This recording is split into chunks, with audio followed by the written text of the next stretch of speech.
Lawyers for tobacco companies and the government are going to court this morning. The issue is graphic cigarette warnings intended to scare away potential smokers. Now, the cigarette makers say that violates their First Amendment rights. Chip Reid is with us from Washington with a story. Hello, Chip.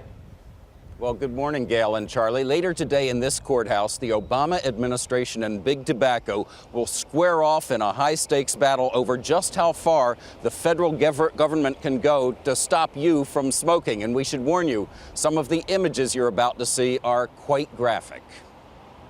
The images are intended to be shocking. A man exhaling smoke through a hole in his windpipe, a pair of diseased lungs next to a healthy pair, the sewn-up body of a man who died of lung cancer.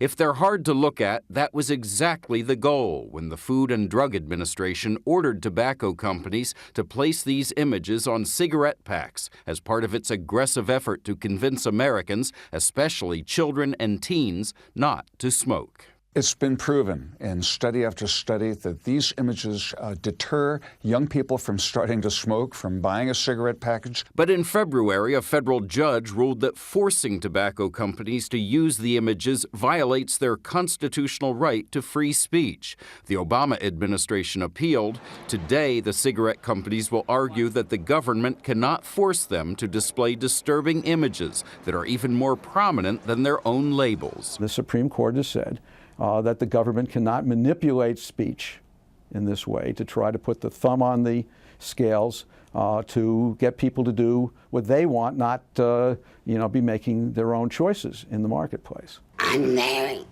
and I used to be a smoker. But anti-smoking activists argue that the public interest in convincing people not to smoke, even with powerful images, outweighs whatever free speech rights are at stake. It's time to have some counter-advertising right on the side of cigarette packages, to give consumers a voice and to give some balance to the glamorization of tobacco. Many other countries, including Brazil, already require warning labels that are even more graphic. Now, here in the United States, those images were supposed to start appearing on cigarette packs in September. But this is a case that could go all the way to the Supreme Court. Now, that's only a few blocks from here, but it could take a year or more to get there. And even if the tobacco companies lose in the end, the delay could save them millions. Charlie and Gail? All right. Thank you, Chip. I often wonder, Charlie, if these are effective on people who are addicted to smoking. You know, I think about my mom. We would show all these graphic things, and all that did was tick her off. So I wonder, do you think it makes a difference for people who are already hooked on smoking? I was never a smoker, so I don't know. I don't know what makes a difference, but something should. Yeah, you're right. And if this would do it, then then more power to it. Exactly. Were you ever a smoker? I would bet no. I would bet no, Charlie. Why would you say that? Because I don't know. I don't see you going. No, I was never. See? Yeah. Well, then, why would I say because I don't see you as a wild and crazy person. I just don't want to be so easy to understand. You see? I don't want to be so transparent. You don't want to be predictable. Exactly. Yeah.